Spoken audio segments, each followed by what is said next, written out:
Okay. We got about 30 seconds yet. Morning, Al.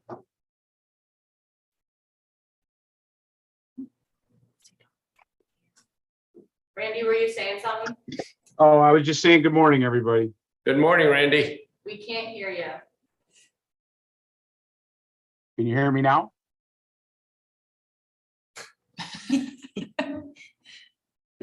Yeah, he's waving. I can hear you. We can't hear you.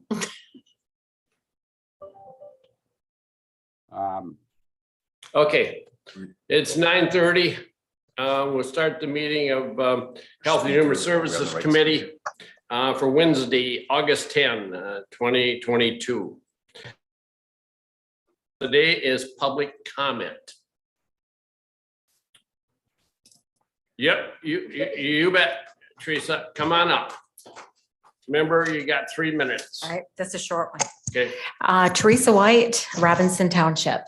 A while back, I mentioned a cathedral. It was explained as a corroboration. I'm going to go back to it as something more tangible, yet just ideas. The Holland-Zealand Model Community Initiative, 3-sector approach to where businesses work to fund the Ottawa County government and its collaboration with nonprofits. Corporations asked for this. Corporations want this model community, but we did not elect corporations. Small businesses and private citizens weren't asked about their participation in this new and future community. This foundation, nonprofit, socially just community. Couple quotes. Sustainable environment, social justice. The greater Holland-Zealand community and their collaborators strive to think and act as one. You may have individuals who don't want to participate in this new way of doing government. Everyone has rights, free speech. This gives us the right to have a different opinion and don't want to be a citizen in this new community. Societies need a rule of law, not social justice, where there has to be a guilty party. When thoughts become crimes, you're going to have to charge them. For the good of Ottawa County, we need to disengage from this initiative. Thank you. thank you, Teresa. Anybody else for public comment? Anybody online? Well, we don't do. Oh, that's right, yep. Okay, so can I have approval of the agenda? Support. Thank you. All in favor, say aye. Aye. Aye. Randy just raised his hand, so he's there. Do I have approval of the proposed minutes for the July 13, 2020 Health and Human Services Committee meeting? Support. All in favor, say aye. Aye. Aye. Same side for no. Thank you. Action items, none. Discussion items. Andrea, you're up. All right. It's your show.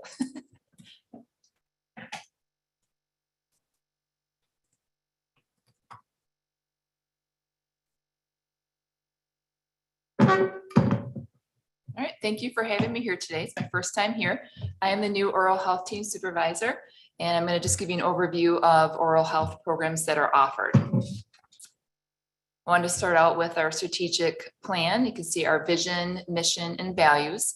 So the mission or the vision of and mission and values of the public health oral is to work to promote oral health. And one of the ways to promote oral health is to combat dental decay. Dental decay is the most common type of tooth issue. It affects 1 in 5 children. It's more prevalent in low income and racial ethnic minorities. It's estimated that children miss more than 51 million hours of school each year due to dental related problems. Dental decay can make it difficult for children to eat, speak, and concentrate, and therefore learn. So our oral health promotion goals really work towards reducing dental decay. And the number 1 goal is to increase access to school-based oral health disease prevention programs for targeted dentally at-risk children in Ottawa County. So the 3 different programs we have are the Public Act 261, Miles of Smiles, and SEAL Michigan.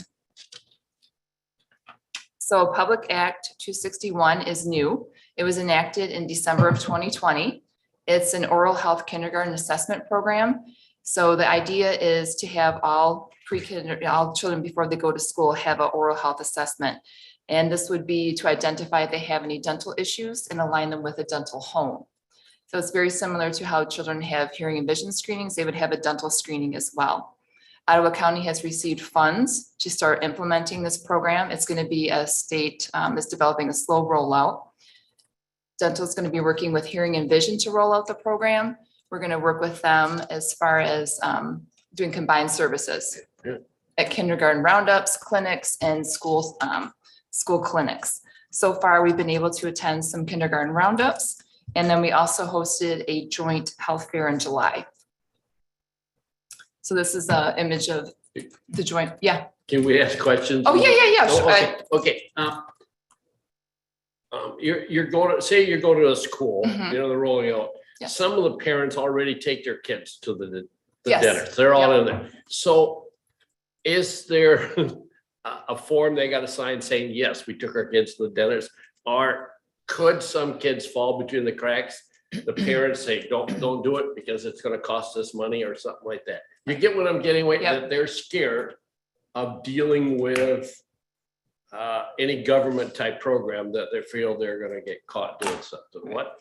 So this can be done at a dentist office, and it has to be done by a dentist or dental hygienist. So Okay. they could have it done at their own dentist. So typically schools have like a health appraisal form that they accept, and they have the different areas that have to be filled out, and dental is one of them. Right now, it's optional for Okay. this first school year, Okay, and then they anticipate that the optional will be removed the next year. okay, thank you. So Mhm. starting next year, dental screenings would be required under state law? Is that what Yes. I'm hearing? Just Just like with, vision, just right? like hearing and vision. Yep. So right now, it's optional for this coming school year, but then for the next school year, they anticipate, the state hasn't officially came out and said it's gonna be mandatory, but they said they anticipate that the optional will be removed. So. Thank you. Yeah. Sorry to interrupt. Oh, no problem. Nope. Kyle, did you have a question too? So what age is kindergarten? Well, they have young fives too, so Okay, it would be for both of them. so like right around 5. Right around 5. And I think the different cutoff, I think it's September 1st now is How young should a kid go to the dentist? age 1. Yeah. As soon as they start. Yeah, so it's recommended at age 1 that they should actually go see a dentist to Okay, get a dental home. Well, you and probably a lot of other people, but it is really important. Yeah, and there are dentists that strictly deal with children. yes, there are. Yeah, Yeah, most Yeah. people don't take their children to the dentist until they're around 3. okay, Most, okay, yeah. but So it's you're not recommended, changing it's recommended age 1. Okay, That way you can get the parents in there and talk to them about oral health and like Yeah. juice and candy and taking care of the Yes, kids' teeth. yes. Yeah. Yes. So. Okay, getting back, this is we had, I have a lot of slides that I'm trying to I know, get through for I you know. guys. I don't want to go over my 10 minutes. So we had a joint health fair with Miles of Smiles to provide the dental screenings, hearing and vision, and immunizations for all the kindergartners that parents could bring there. We had characters, you can see the minions that were there, and then we also had an Ottawa County table for public health services that were offered that parents could get information as well. I want to know who wore the minion suit. I was in one of them. Oh, So really? yeah, so in the middle right there, you can see the tall person. So that was me. I did it for a while. We had a volunteer that did it for a while, and then one of the clinic clerks did it as well. So I love it. Was it hot? no, it wasn't too bad. It's got a fan. That's Oh, how it gets all big. Wow. So Where'd you get it from? Amazon, yeah, uh-huh. You can get everything on It was Amazon. it was a grant. It was a great. Yes, yeah, it was. Thank you It's for good. pointing that out. It is grant funded, yes. Okay, Yep. okay. Our other program we have, I'm sure you guys are all familiar with, is Miles of Smiles. It's been in operation for over 27 years. Those are the different units that we've had over the years. So the first one was a renovated RV. Second one was custom built, and we had that one in 2005. And then our third one we got in 2020. The third one is the one that's On on the the- lower. Lower, yes, Right. yep, lower right. Yeah, the Okay. one that has a slide out now. So Miles of Smiles has 2 operatories or rooms and it provides restorative and preventative services. So restorative are fillings, extractions, stainless steel crowns. Preventative services are cleaning, sealants, oral health education, and fluoride.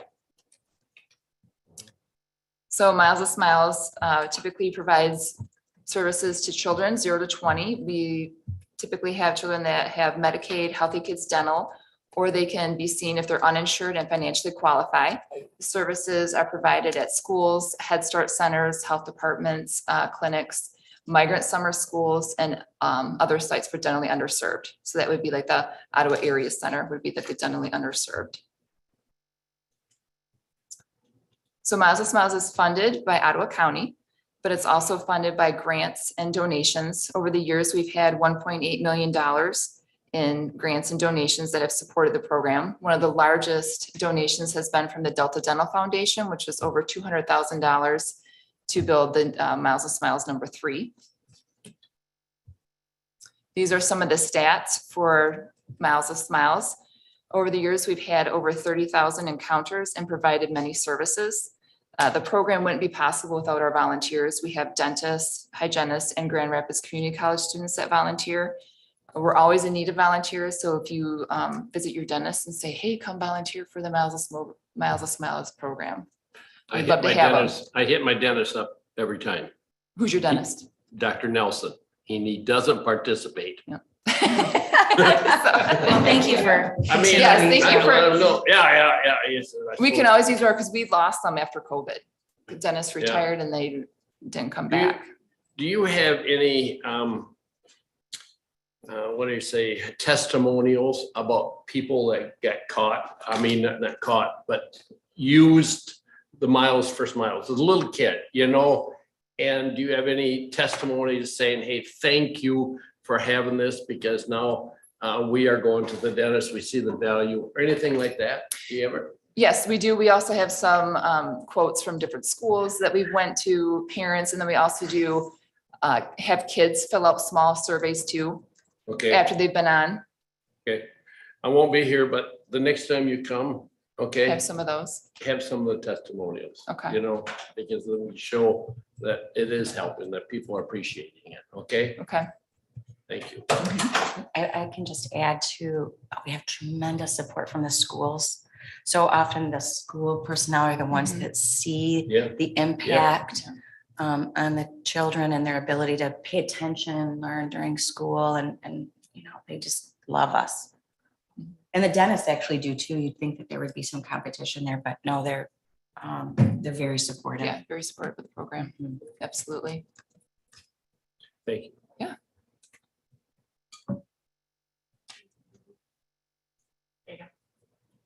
Thank you. All right. Another program is their Seal Michigan program. This one was started in 2005 or 2007, I'm sorry. And it is a grant funded program. It provides no cost sealants for 2nd, 6th, and 7th grade students, regardless if they have insurance or not. So it's free for everyone. The program uses portable equipment that's brought into the school to provide the sealants on students. And then the sealants are a little plastic coating that go on the back molars and they protect teeth by up to 80% from getting cavities. So there's a picture of what a sealant looks like. There's one without a sealant and then one with a sealant. The process is really simple. It doesn't require any drilling. It only takes about 15 to 20 minutes to place 4 sealants. And in order for a school to qualify for the program, they have to have at least 50% of their students participating in the free and reduced lunch program. And right now there's 20 schools that participate in the Ottawa County Seal Michigan program. So any kid, no matter the income status? Correct. If they sign up, they get it for free. Yep, as long as they're in 2nd, 6th, or 7th grade. Oh, And this is funded through the state. This is funded So through the this state. is, you know, not local resources. This is No, yeah. across the whole state. Yeah, there's This is 13, available. I believe there's 13 programs in the state of Michigan that have this Seal Michigan. So this is what it looks like inside of a school where it's all set up. We follow all the same protocols that you would in a dentist office. We have all the same equipment, follow all the same OSHA rules. With COVID, we had to implement a couple of different things. You see that kind of tent there just to kind of limit aerosol production. And then there is a purifier inside there as well. We're very lucky because facilities works with us and they deliver our equipment for us. So we're very thankful for that. So over the years, we've, with the sealant program, it's placed over 22,000 sealants. And then also fluoride is provided, and that has been over 5,000 have received that. Another thing about the sealant program is sealants, they typically cost a lot of money. They cost anywhere from like $50 to $60 for one sealant. So this is a program that's free for all of them. So it saves parents a lot of money. And many insurances don't cover sealants. So it all kinds of depends what kind of insurance a parent might have. The second goal is to reduce dental disease for children that are provided dental services on Miles of Smiles. So as you can see, over the years, Miles of Smiles has reduced dental disease by 36%. The program is very successful in reducing the dental disease, and it removes the transportation barrier for parents and for children so that they're able to miss less time from school. Parents don't have to take time off work. Our third goal for oral health promotion is to provide Ottawa County elementary schools and Head Start centers with oral health education and resources. So every February is a National Dental Health Month, and we provide oral health information to over 80 schools and Head Start centers. In addition to that, we also provide oral health education through the CO Michigan program. So every school that has the CO Michigan program, those children receive a 20-minute presentation on how to take care of their teeth. So over the years, that's been 27,000 students that have received oral health education. And then the last goal of the oral health promotion is to increase access to care for at-risk adults in Ottawa County. As you can see, the 2020 needs assessment showed that 22.6% of adults did not have a cleaning in the last year. So in order to work with trying to reach these at-risk adults, we work with maternal infant health program, and we service those adults that are involved in that program. They are provided free dental services. Also, we go to jail once a month and provide emergency dental services. In 2016, we started going to the Holland Free Health Clinic and providing dental services in coordination with them. And then also this summer, we're working with Health Promotions with a pilot program going to a grower and providing adults dental services as well. So that is all the program goals that we have. And then I wanted to open it up for questions because I know I'm like at my 10-minute limit. Don't worry, you can go first. Okay. Okay. Is there one big cause you think of poor teeth for the kids? A lot of it is just lack of knowledge of what causes cavities. A lot of parents think, oh, I'm gonna just give my kids juice. They don't realize how much sugar is in it. And then they said, well, I water it down. It doesn't matter. Also, pop is huge. Like every sip of pop, it has an acid environment in your mouth, and it takes like 15 minutes to get back to a neutral pH. So every time you're taking a sip of that pop, it's like an acid bath for your teeth. So that constant sipping throughout the day is terrible for your teeth. Same with like juice when kids have in the sippy cup. So it's better if you're going to have your child eat dinner with juice or with pop, and then the rest of the time give them water. So a lot of parents don't realize that they should be helping their child brush their teeth until the age of 8. So a lot of it's just not knowing. Okay. Understand. What about flossing, like 3-year-olds and stuff? Should you be doing that? Yeah, it's difficult to do. Yeah. Yeah, you can do it. There's those easy flossers Yeah. that you can floss their teeth. Especially some kids have wider spaces, so you don't really need to floss them. Okay. But between the back ones, it's a little bit easy. You know, you're going to get more stuff caught in between there. A lot of kids have nice spacing in between their teeth. And then that SEAL program, Mhm. if a school has the 50% that if you can go into that school, if Mhm. every kid in that's like second grade wanted seals, would they be able, would Yes. you guys? Mhm. It's just getting them signed up. So you'd be surprised that some parents don't. They just don't No. know, or Well, they don't want us, they don't sign them up, but we have a pretty good return rate. Okay, The return rate is anywhere from like 30 to 70%, depending on what school it is. So they have some pretty high return rates. okay. It's so effective, those sealants. Mhm. It's amazing. Any other Somebody's looking For questions? somebody. I'm not laughing at you. Oh, no, it's fine. No, he's looking at the lights, I think. Oh, Any other questions for Andrea? Randy, online, you got one? He's still not talking, is he?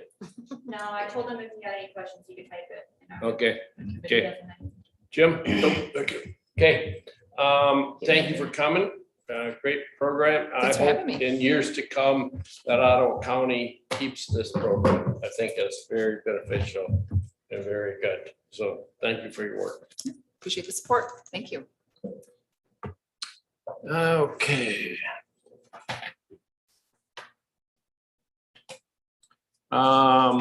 Okay, action, there's no discussion, oral health, we got that done. Department updates. Okay, who's online? Kendra is. Kendra. Okay, Kendra, you want to start? Sure. Good morning. I'm sorry, I'm not able to be there in person. I have meetings back to back before and after this one. So the only updates I wanted to share is that we She continue hear to us, see- Kendra? We can't hear We you. can't hear you. Well, you can't hear both of them. I'm wondering if it's ours. Go to, I'm not maybe go to your muted. laptop or that board laptop. Yeah. Can you hear me now? It's all the way up on the laptop. But it's coming out of crust on. If you go to speaker, maybe the one, not my, go below to speaker. Maybe that one. This is so crazy. I was in a meeting. The same thing happened to me yesterday. Kendra, you can you hear it? Hear me. I can hear you. Oh, there we There you go. go. Okay. Okay.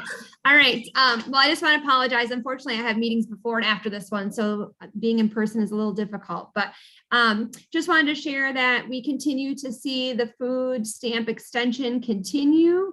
And what we're being told at this point is that will most likely continue to be tied with the public health emergency. And at this point, we see that continuing to be extended potentially up through the rest of this year as the most recent information we have. Again, that's completely up to the federal government. So we will just be at their mercy for when they decide to end the public health emergency. They are telling us they'll give us 60 days notice prior to ending. So at this point, we know it will be at least another 60 days from now, but we're anticipating the end of the year. Outside of that, I don't really have any other updates. Things are just rolling as normal. Thank you. But thank you, Kendra. Any questions for Kendra? Okay. Lynn, you're up. Okay. Just wanted to let you know that we continue to monitor our provider network very closely. That's the organizations that we contract with that provide a variety of services for us. They continue to struggle in most cases in recruiting staff, maintaining staff. We meet with them regularly. We're in contact with them regularly because the last thing we want to happen is for any of those organizations to falter and not be able to continue. We use quite a bit of our millage dollars to support organizations as they try to find ways to recruit and maintain staff. So I know they've been very appreciative of that. I honestly don't think they could have done it if we had not been able to provide them some funding to help out in those situations. We continue to meet with new providers in an effort to increase our network. Most recently, we've met with some community living support agencies and people who provide guardianship services in an effort to expand and increase our network, our provider network. We're preparing for our next audit from MDHHS in October, even though that's a little bit of ways. There's quite a bit of preparation that we have to do in order to be ready for these audits that we have periodically. This one in particular is looking at the different waivers that we provide throughout our system, including the HAB support waiver, children's waiver, our SED waiver, severely emotionally disturbed waiver, it's SED. So that's just one of the ways that we are audited and expected to maintain quality and compliance through third parties coming in and looking at our services. We generally do really well on our audits. We may have an issue or two that we have to write a plan of correction, but those are typically minimal for us. So once we get those results, I can share them with you. Another issue that's causing some concern for us is on an annual basis, the Michigan Department of Health and Human Services uses an actuarial firm called Milliman to help set the Medicaid rates. And this year, those preliminary rates are not looking good for our region. Right now, as it stands, the region as a whole stands to lose 5% of our Medicaid funding. In dollar figures, that amounts to about 20 million to our region. And when that trickles down to Ottawa County CMH, it's about $2 million, which is not good. This year's budget, we are very close to breaking even. We don't have a lot of excess. And in the environment we're in right now, with agencies struggling almost across the board, we have been asked to give a rate increase for 2023. And it's going to be almost impossible for us to do that with a 2 million cut to our budget.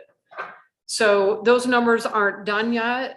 Those are, again, our preliminary figures, but the Lakeshore Regional Entity has been meeting with the department and the individuals who are involved in that rate setting process to express our concerns and to make sure that they're,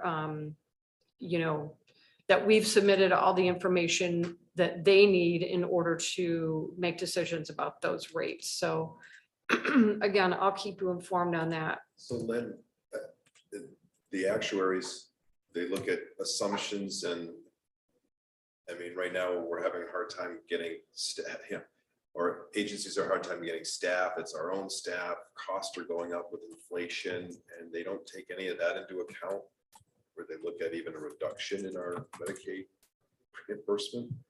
Yeah, they do at some level, but those are definitely the things we are pointing out to them, that we certainly we're barely cutting it now in Ottawa with our rates. We're very close on our budget.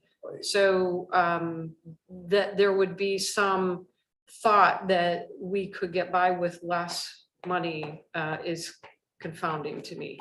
So those are the questions we're asking, both the department and Milliman, to help us understand what assumptions they were using to make those decisions.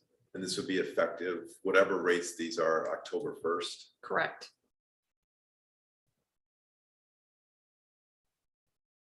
Again, I'll keep you informed as we move forward with that. The last thing I wanted to let you know, hopefully some of you have seen some of our social media campaign that we're running through our System of Care grant. The System of Care grant focuses on making sure that our children and youth and family services are well coordinated with the community. The goal of that social media campaign is to help reduce stigma of seeking mental health treatment. It also provides lots of helpful information to parents and youth about all things mental health. So if you haven't seen that, it's on our Facebook page. I'm happy to share some of that with you. The last post, for instance, was preparing your kid to get ready for school, just some helpful tips. There's also a website associated with this media campaign at stigmafreeottawacounty.com.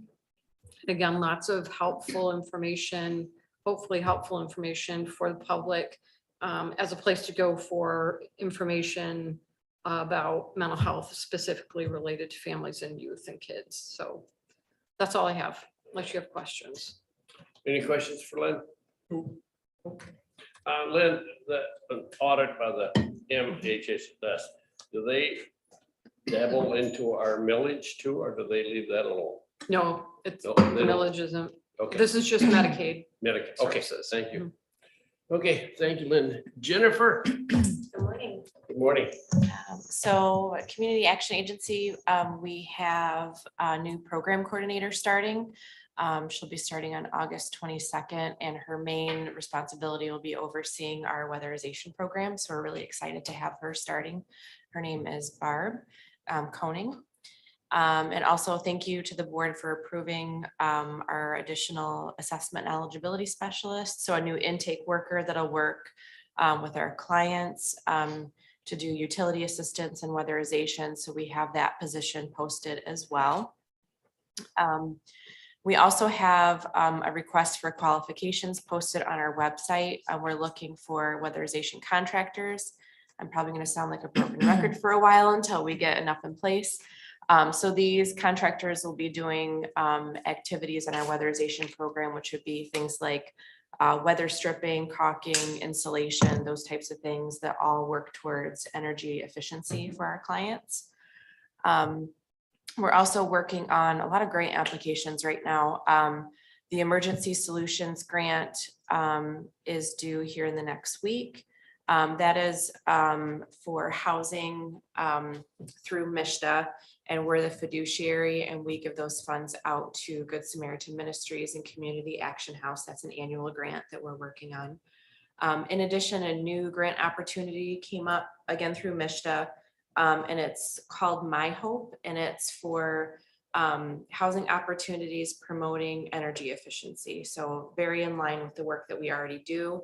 And a lot of it's going to be focused around housing repairs that might prevent our homeowners from getting their houses weatherized. So we're able to do things like new roofs on houses, maybe new windows, doors, plumbing leaks, the types of things that might keep us from weatherizing the homes. So we're going to be applying for that here in the next couple of days. And then lastly, we're also working on submitting our CSBG, which is our main funder for our programming. That grant is due here in the next couple of weeks. So yeah, that's a lot going on. Thank you. Any questions for Jennifer? Randy Jim. had a question. Oh, go ahead. Said, can we also put out the request for contractors to the Lakeshore Home Builders Association? They may be able to share with their members and we may be able to make a contact. Absolutely. Absolutely. Thank you, Randy. My comment is, do the builders have to be licensed? Yes. Okay, so Yep. you can't just have a handy guy. Yeah, no, not, you Correct. can't have, you can't. Start doing it. Son of a gun. What to? I was thinking, I'm really good at talking. I am good at talking. There is some training involved, but we'd Thanks. love to have you. Jennifer, in terms of like, there's been, and this is more through Good Sam than us, but some eviction diversion funds. Were there grant funds available that was Good Sam overseeing that? Because we were more with utility Yes. assistance than eviction diversion. Right, so this, yeah, the Sarah program, from my understanding, Good Samaritan Ministries is out of funds. They were overseeing that grant, and for, I don't know, about 6 months or so, we were doing the utility portion of that. But MISTA no longer was funding it for utilities only, so that's why we kind of took a step back. But yeah, they are out of funding currently. For eviction diversion. Correct, through Okay. Sarah. Through Sarah. Are there any other eviction diversion funds that you know of that are available or? Not that I'm aware of. I mean, ESG works towards like rapid rehousing and some homelessness prevention. I don't know how much is like strictly of eviction prevention. quite to the scale like Sarah was. Because it's my understanding the county may receive a request to use some of its ARPA funds for an eviction diversion program. And there was Okay. concern that current funding would run out by September 30th. You're saying it's already out. And I just Yeah, didn't know if there was other funding available for that purpose. Right. Not that I'm aware of, not to the extent like Sarah was providing it, Okay. so. All right, thank you. Yep. Any other questions? Okay, thank you, Jennifer. Lisa, you're up. All right, super busy at the health department right now. A couple things I want to mention. You know, we're working a lot on planning around monkeypox virus. It continues to grow across the United States. We had, I think last time I reported to you, we had 2 cases. We're up to 3. So, you know, feels a little contained right now, but Stop you right there. of course, Do they know how the 3 got it? yes. It was an exposure from another person, obviously. And when we do, so every communicable disease that comes to us, Yeah. they go through a full assessment. And I mean, it's like 10 pages of Yeah. questions that we ask, and we're always trying to identify the source. Yeah. So we can treat the source and we treat all the contacts. Right now, we're treating them with vaccinations and trying to prevent the spread of this. It's not without glitches because there's limited vaccine, as you've probably seen on the Yeah, news. so okay, and I'm gonna be very blunt here. On the Yeah. news, it says it's pertained to African-American gay men. Now, is that really the case of the 3 here or not at all? It is, the category is men having sex with men. Yeah. We are not seeing it in the African-American population. We don't have a very large African-American population in Ottawa County. Okay. I can't speak to the statistics in other areas, but predominantly across the United States, it has been contained in that group. Yeah. But I want to be very clear, this is not a sexually transmitted disease. If it spreads, and I can't think of where it is, but there's a case right now of an outbreak in a childcare facility. And so, you know, we want to contain it so that it doesn't spread into other demographics in the group. I mean, it's bad enough in the current demographic, but imagine in a childcare facility where children are sharing toys and they can't keep their hands out of their mouths and they're close together and there's a lot of close physical contact. That is what spreads monkeypox virus, or MPV. It's close personal contact, prolonged close personal contact. So any of us could get it with close, prolonged personal contact. Okay, Or you're not gonna get it by like just shaking someone's hand.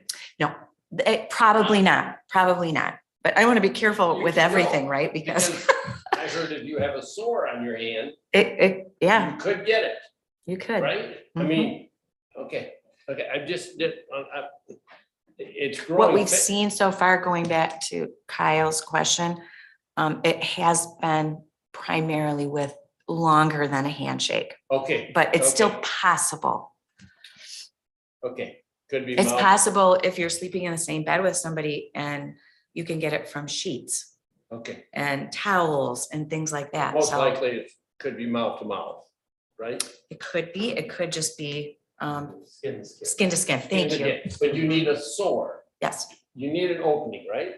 Hmm. Okay, just, okay, thank you, Lisa. Yeah. Sorry to interrupt. you. So, you know, obviously, we're monitoring these cases very, very closely. We're setting up systems so that we can do all of the prevention that is required to contain any kind of outbreak. And it's I will say, tapping our resources on top of COVID. Another thing that we're dealing with, and we'll very likely put out a press release today, is that we have 10 cases at this moment. We had 8 as of yesterday, 2 more came in today of what's called STEC, which is a quite a dangerous form of E. coli. You can get STEC from eating contaminated food or water, or sometimes with animal contact. It can be very dangerous because it can lead to kidney failure. 4 of our 10 cases are hospitalized right now, if that gives you any indication of the seriousness of this. We think, you know, obviously it's from some form of contaminated food, we think. There are also cases in Kent County. And so we're looking at cases that are increasing across the whole state of Michigan, which are disproportionate to the rest of the country. So we're having a sort of an outbreak here in Michigan. Kent and Ottawa have higher cases than the rest of the state of Michigan. So we have MDARD involved and the state health department involved, and we're trying to coordinate our outbreak response.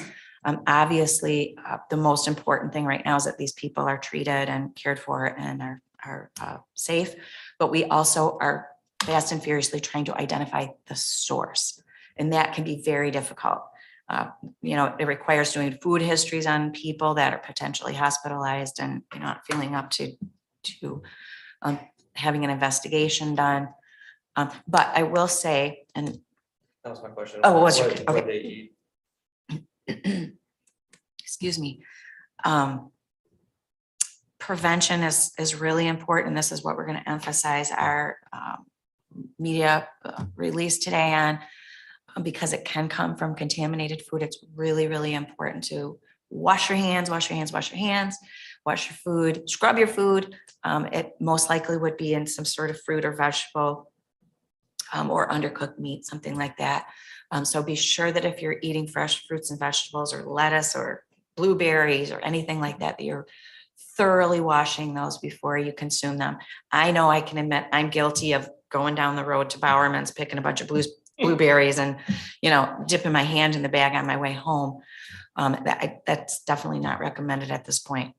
So Lisa, okay, you put the blueberries in a colander in your sink and run water over it, right? Mhm. Is that type of washing you would do? That's what we Okay, recommend. so that's Mhm. enough to wash away the, It should be, but it's not just a quick rinse, really, let the water or just so. drain okay, over okay, and. Mhm. Okay, And, I'd be happy to send out, there's also, if you're concerned, there's a lot of recommendations on the CDC website. We'll be providing all of that preventative information in our press release to the public. you cook the fruit like in a pie or something, does heat kill it? It should, yes. Okay, Mhm. okay. So eat a lot of pie, is that what That's my cup of you're tea. suggesting? Yeah. No, I make my own, and my Yeah, little I just- grandson likes to do. Communicable disease supervisor this morning, we were kind of texting back and forth, and she said, we're just gonna have to eat deep fried food for a while. I'm joking. I'm not recommending deep fried food, but Would the acid from pop actually kill the bacteria? there you go. There you go. So, and just one thing, just to remind you, some of us older folks might remember the Jack in the Box. Mhm. Do you remember that? Yeah. That was the same thing. And in that outbreak, and that was years ago, there were 732 people across 4 states that were infected, and 4 children died from that outbreak. So, it But can be very that came serious. from ground beef. It did. You know, at Yep. a processing plant that missed something in there. Yeah, And it was undercooked at the restaurant. And so, yeah. Consumers Report, I think they had a whole article of how safe your food is. yeah, And they said, your hamburger, cook it. So it's done. And I'm Mhm. thinking, that's like eating a hockey puck then, That's right. So, okay. well, again, there are choices, right? Yeah, there There's is. always choices. Exactly. You have to do your own risk analysis and decide, do you want to eat that raw steak or those Yeah, you know. I know. unwashed blueberries? And then, you have to live with the consequences. So anyway, we'll keep you posted on that. I do also want to talk a little bit about a grant that we received. I believe I mentioned this at one of our previous meetings. We received a $300,000 grant from the Michigan Public Health Institute. The grant is primarily to reduce and eliminate disparities, COVID disparities in impacted and at-risk populations in our region. And we know that the COVID pandemic impacted the mental health and the physical health of every person across the United States, but it has disproportionately impacted individuals from specific populations, particularly Black, Indigenous, people of color, those who have low resources, people experiencing mental health conditions, people experiencing homelessness, people with substance use disorders, and people with disabilities. And so these are the populations that we're going to be working on, trying to create a stronger voice of how we all in healthcare and in government can better respond to the needs and therefore create healthier opportunities for these folks. So the ask is, and this is going to Finance Committee, and generally this would come to you first, but it's sort of on the fast track. But we are asking for a 0.6 FTE position to coordinate this work. It is 100% paid for by the grant. Like everything that we do in public health, it is a collaboration. We are working with our community partners on this work. And I just want to let you know, I guess, seek your support. It will be going from finance to the board at the next Finance Committee meeting. How long does the grant last for? The grant is I think it might, gosh, that's a question I should know the answer to. I think it's a 3-year grant, but our ask is for the first year. Can I? Yeah, no, that's fine. Just 'Cause for it's sure. it's I don't one of wanna, those, I'm gonna have to fact check myself on that, John. yeah, no, that's fine. It's just one of those positions that would, unless there's other funding, would sunset when the, Absolutely, goes away. yes. So that's all. Anytime we ask for a grant funded position, it's sunsetted, which means goes away when the grant funding goes away. Yep. Any questions about that? Okay. I too just want to put one other thing on your radar. And maybe you already know about this, but there is an opioid settlement of $800 million that is coming to the state of Michigan. And these, okay, you already know about it? Okay, most of the information I believe is coming through MAC. If you haven't gotten the information, just look for it. It's going to trickle down to the local counties, the cities and townships. It'll be a split between state and the local agencies. It's very specific to responding to the opioid epidemic. And so it will have to be spent on actions that are responding. So good. I'm glad that you all know about that. This was the first I heard about it recently, and just want to make sure that everybody's got their eye on that so we don't miss out on any resources to our community. Was John and Doug, We we applied. had, Okay. there was a lawsuit, but Ottawa County decided not to join that lawsuit. Am I correct on that? Years ago? Very prudently, we didn't sign those fee agreements, which now arguably carve off 20% of what, say, Kent County will get. under Okay, that Settlement and flow it to lawyers. So we believe that this would be the end result. John, I'm pretty sure we met the deadline for applying. we Okay.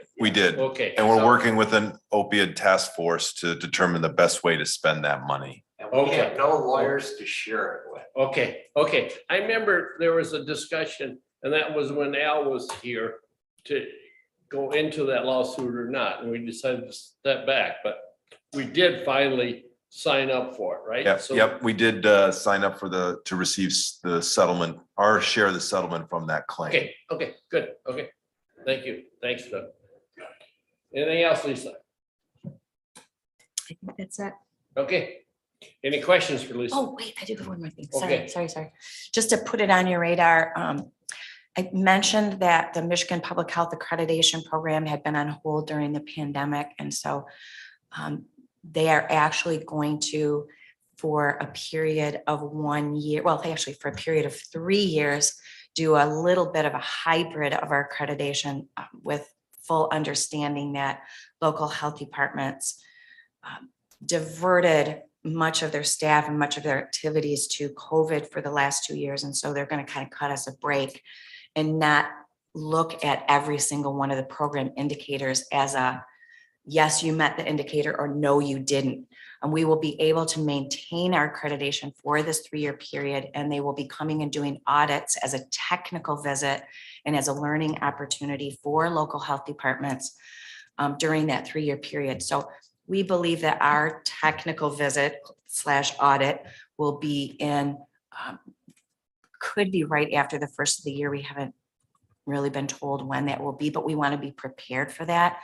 One of the things that is required is for us to submit what's called the plan of organization, which basically just, you've seen it before, you approved it in 2018.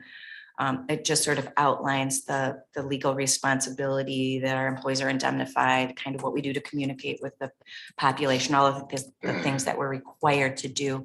And so it's likely that I will bring that plan of organization to you at the November meeting for your review and approval so that we are prepared for that audit. And, you know, like I said, I'm not sure exactly when it's going to be, but we're a tiny bit competitive in Ottawa County and we want to be perfect, even if it's just a technical visit. So Nope. we're going to have that in place and I'll have that for you at the next meeting.